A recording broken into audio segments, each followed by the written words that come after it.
In a quiet village in Nigeria, a young woman named Ifunanya gave her heart to a soldier. He left for war with a promise that he'd return and marry her. But as the years passed and silence took his place, she still waited. 50 years later, on a day like any other, a stranger walked into the village, and everything changed. The year was 1968 in a quiet Nigerian village called Aganoki, nestled among tall palm trees and red earth roads. A girl named Ifunanya, barely 20, waited under the moonlight near the village stream. Her white wrapper swayed gently in the breeze as she hummed the lullaby her mother used to sing. She was waiting for Obina, her love, her childhood friend, the boy who used to bring her mangoes from his father's farm and chase goats away from her grandmother's cassava. That night, Obina stood in front of her, wearing a khaki uniform. He was leaving in the morning, drafted into the army as the civil war stretched into its most violent phase. "I will come back, Ifunanya," he whispered, holding her hands tightly. "I swear by my father's grave, and when I do, I'll marry you before the next planting season." Tears gathered in her eyes. She had heard many girls speak of broken promises, of soldiers who never returned. But this was Obinna. He was different. He had never lied to her.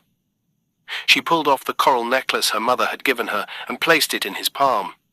"Keep this close to your heart. It will bring you home." And then, like the wind that left no footprints on the water, Obinna disappeared into the dark. The war came and went. Bodies returned, some broken, some in pieces, and some never at all. Ifunanya stood by the village path every day for weeks, then months, then years. But Obinna never came back. His mother died of heartbreak 3 years later. His father had gone before the war. No one knew what had become of him. Some said he had died in Enugu. Others said he had gone mad in the forest. Ifunanya never believed any of it. She kept his memory alive. She never married. Many men came, rich farmers, merchants from the nearby city, even a teacher from Asaba. But she said no to all. They called her foolish, some even mocked her. "She still thinks her ghost soldier will return," they whispered at the market. But Ifunanya kept her garden clean. She taught in the village school. She nursed orphans. And every year on the day he left, she would walk to the stream and sit there alone with a small bowl of yam and palm oil. "If he's alive, maybe he's hungry," she'd say, "and if he's dead, may the spirits carry my food to him." 50 years passed. Ifunanya was now 70. Her hair had turned silver, but her spirit had not aged. Her small house was filled with children from the village who called her Mama Ifunanya.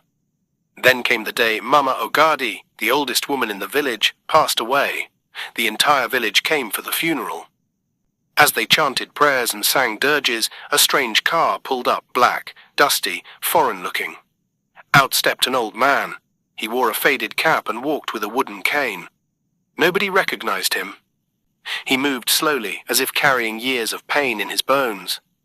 He looked around the village with trembling eyes, then stopped when he saw Ifunanya sitting by the fire. He limped toward her. "Ifunanya," his voice cracked. She turned, confused. "Yes?"